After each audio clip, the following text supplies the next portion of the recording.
dipersembahkan oleh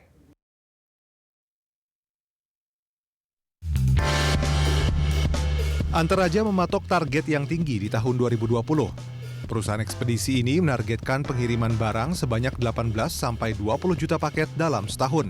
Angka ini naik 2 kali lipat dibanding capaian tahun lalu. Bukan tanpa alasan target tersebut dipanjangkan. Antaraja sudah berinovasi dengan meluncurkan aplikasi yang bisa diunduh di Play Store dan App Store. Aplikasi di smartphone ini diyakini bakal membuat pengiriman lebih efisien dan efektif. CEO Antaraja, Suyanto Chong, memastikan aplikasi Antaraja bisa meningkatkan layanan kepada pelanggan.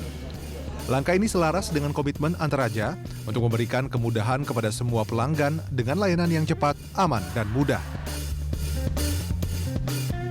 Pak Yanto, ini kalau kita bicara soal bisnis logistik atau express delivery ini kan sebetulnya bukan bisnis yang baru, gitu. Dan e-commerce, marketplace itu beberapa tahun terakhir juga sudah cukup berkembang. Artinya perusahaan-perusahaan jasa kurir itu juga sudah mulai tumbuh sejak jauh-jauh hari. Ya. Nah, tiba-tiba Antaraja masuk ke situ. Ini menjadi satu pesaing di industri. Ya. Begitu nggak kira-kira melihatnya? Iya, betul Pak. Jadi memang di industri ini kan sudah banyak sekali pemainnya. Ada yang sudah mungkin lebih dari 30 tahun, ada yang 10 tahun, ada yang 5 tahun. Di Antaraja tiba-tiba baru setahun sudah berapa paket yang dikirim itu? Betul. Jadi ya tadi saya percaya bahwa dengan kita melakukan digitalisasi proses logistik, proses pengiriman, baik itu proses monitoring, proses operation, itu akan menghasilkan efisiensi lebih tinggi. Ini yang menjadi kunci utama. Betul. Keistimewaan dari Antaraja? Iya. Jadi kekuatan kita, kalau saya boleh summary itu ada dua sebetulnya. Satu adalah kekuatan daripada inovasi teknologi. Yang kedua adalah kekuatan people yang di operation. Makanya value Satria itu penting sekali. Iya. Value Satria itu betul-betul menjadi core gitu ya? Betul.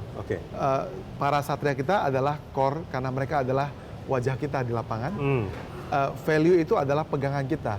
Sehingga kita itu dalam kita bekerja, value Satria itu sebenarnya adalah penerjemahan daripada kita punya value dalam grup.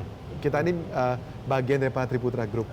Jadi core value-nya kita sebenarnya kita bicara mengenai integrity, mengenai excellence, mengenai compassion dan humility.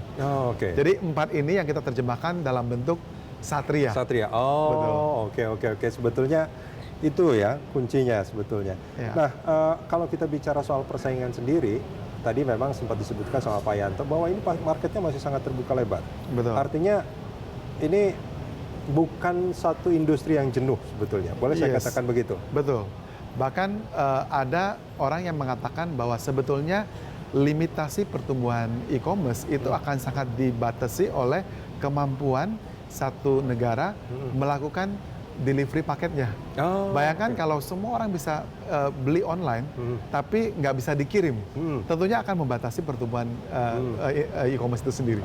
Nah, kalau tadi kita bicara soal keunggulan dari Antaraja, tapi sebetulnya upaya untuk tumbuh dan berkembang itu ada kendala nggak sih?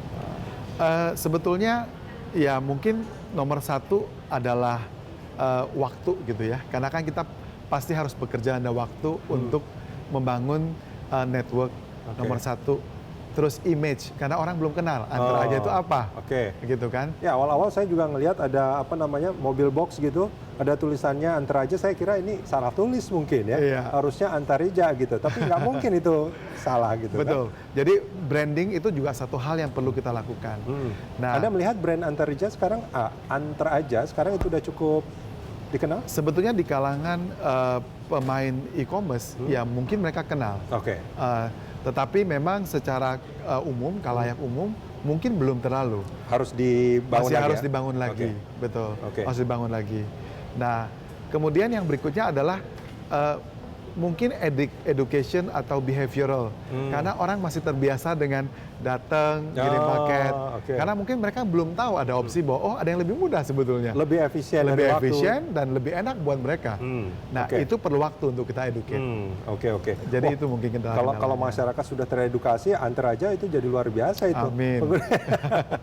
Nah, ini kalau kita bicara soal antar aja, saya kadang-kadang suka takut nyebutnya jadi antareja gitu ya.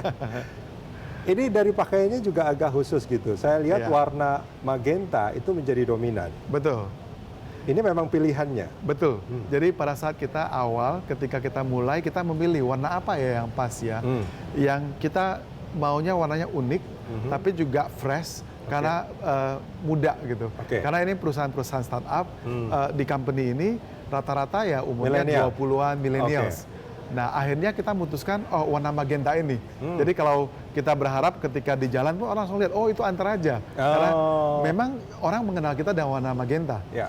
Tetapi sebetulnya di balik itu, magenta itu juga menginspirasikan ada dua hal. Satu adalah energetik, dua adalah creativity. Jadi kita mengharapkan Antaraja itu menjadi perusahaan yang energetik, yang bisa fleksibel, yang bisa cepat menghadapi perubahan, tapi juga kreatif. Tentunya kreatifnya kita really kreatif dengan menggunakan teknologi, membuat orang lebih mudah melakukan sesuatu. Kalau lambangnya sendiri itu yang tanda panah muter dulu itu? Iya, ini lambang ini sebenarnya rada mirip huruf A, which is Antaraja. Tapi itu juga berarti bahwa kita itu bisa overcome the obstacle dan terus naik ke atas, makanya panahnya naik ke atas gitu.